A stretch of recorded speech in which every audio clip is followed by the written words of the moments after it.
Тәуекелде бісмелді баста көрек, қорқпа көрек іштеңкеден. Ол ойланатын іштеңке жоқ. Жататын уақыт емес. Лажы болса қимылдай беру керек. Bir günde bozkurt ötküzüge olmaydı қазір, әрекет жасау керек. Süzбе. Мына осы сары суын сатады ма? Қалада. Тұз қосып сата ма? Сондай. Кәдімгі құрт істейтін сүзбе. Осылай әдемі.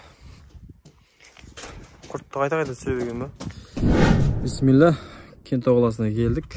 Мына ауасы тап-таза. Кентау қаласы біздің Түркістаннан қателеспесем 100 метр биіктікте орналасқан. Олар тауға жақын. Кейде бізде қар жоқ болса, бұл жақта қар болып тұрады. Сосын жаздың күндері бұл жақ көлеңке, салқын, ауа райы керемет болып тұрады. Осы Кентауға мынау Бүркіт ағамыздың үйіне шылаушын алып келдік, бір квадрат. Сіздер тауға жақын болғаннан кейін ауа райлары әдемі, сіздерде? Салқын ба? Салқын. Май айының өзі салқын. Ауасы таза деймін да. Бисмилла. Кентаудағы Бүркіт ағамызға келдік. Шылаушыны дайындадымыз. 10 квадрат дайындаған. 5-2 қып. Берекесін берсін, бисмилла деп бастады Бүркіт ағам.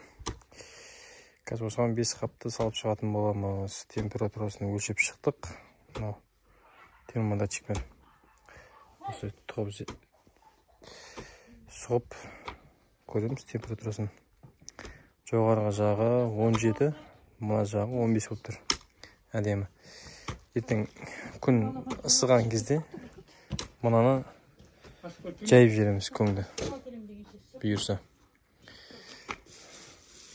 Бұл кісілер шын ықыласпен, махаббатпен дайындалған ғой. Міне. Алма алып қойған. Шіріген алмалар ғой. Бұлар жақсы жейді ғой жаңағы. Шылаушындарымыз ше. Көбі келгенде де жейді, басқасында жейді. Өздері мал шаруашылығымен айналысады. Кішігірім. Жылқылары бар. Мына жерде жиналған көңдері бар. Ертең азық дайын да. Мыналарға. Қарауылдары бар екен ит. Міне. Сиыр бар. Мына шылаушында тышқан жейді айтпақшы. Сол тышқанға мышықтары да бар екен бұл кісілердің. Мышықтың болдым енді тұр ғой тышқаннан. Енді осыны салып шығамыз қазір. Бүркіт ағама көмектесейін мен. Біздің YouTube каналымызға тіркеліп, комментарийға пікір жазып, лайк басыңыздар. Қолдауды аямаңыздар. Ал, бисмилла, міне. Кезекті бір квадратымыз Бүркіт ағамызға әкеп бердік. Жеңгеміз екеуі осы істі бастап жатыр. Мына Кентаудың жоғары жағында дача есебіндегі үйлер екен. Керемет, ұнады. Қазір алдыңғы видеода Манау ағамыздың клеткісінен тастадық қой. Дәл сондай тәсілмен тастап шықтық. Бүгін Рахат баламыздан құда қаласа шылаушында алып тірлігімізді бастап жатырмыз. Бісмилла деп, Алла берекесін берсін деп. Құда қаласа әрекетке берекет дейді ғой мынау. Қазақстан еліміз, жеріміз табиғи таза өнімдер жеп, құда қаласа бала шағаларымыз адалынан жеп, өсіп өнсін деген ниетпенен істеп жатқан тірлік мынау. Мынау ненің көңі мынау? Мына жерде Бүркіт аға? Қойдікі бар, ешкінікі бар, жылқыныкі, сиырдікі бәрі араласқан.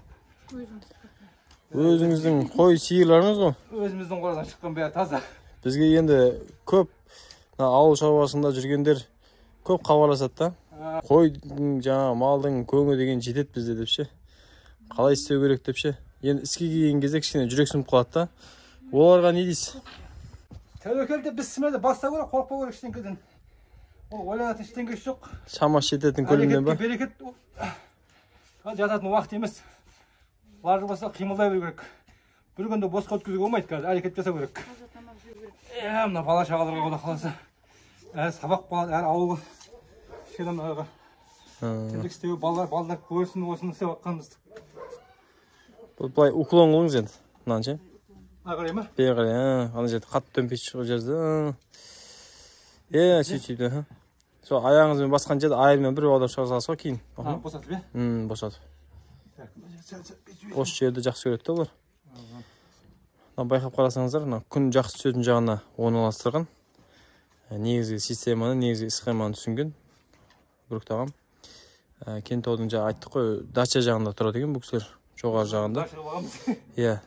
Типа дачаға болған, өздері үлкен үйлер төменде. Осы жерге жеңгем екеуім келіп, мал бар, ешкісі бар, огороды бар, жаңағы қолдың құртын көрдіңіздер. Осы кісілердің өздерінің өнімдері. Яғни бала-шаға таза табиғи өнім жесін, ішсін деп, осы жерде ағамыз бен жеңгеміз келіп, шаруашылықтармен айналысып жатқан жайы бар. Берекесін берсін дейміз. Бұл кісілер дайындалған, жаңа көрдіңіздер ғой, алма беріп жатыр. Шіріген алманы нені жақсы жейді да бұл кісі. Шылаушындашы. Қосымша азық қой енді, негізгі азығы осы көң.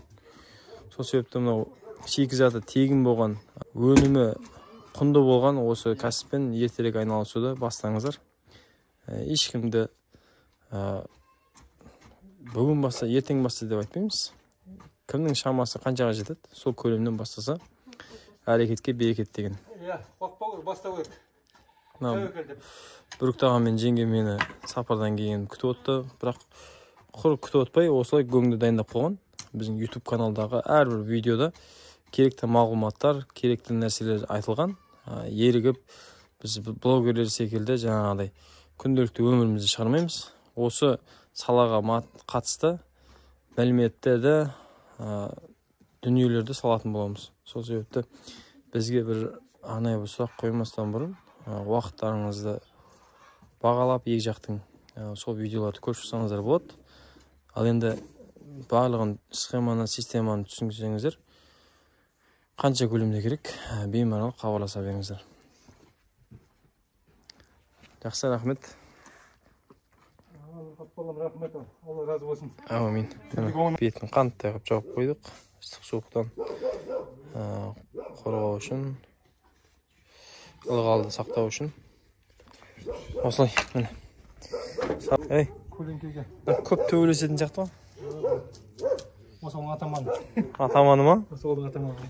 Баршаңыздың назарларыңызға рахмет. Осы шылаушының кәсібіне қатысты қандай да бір сұрақтарыңыз болса, немесе осы шылаушының кәсібімен айналысамын десеңіздер, төмендегі нөмірге беймарал хабарласа беріңіздер. Алла-аласа Қазақстан бойынша жеткізу қызметі бар бізде. Баршаңызға рахмет. Каналымызды қолдап, лайк, комментарийден аямаңыздар.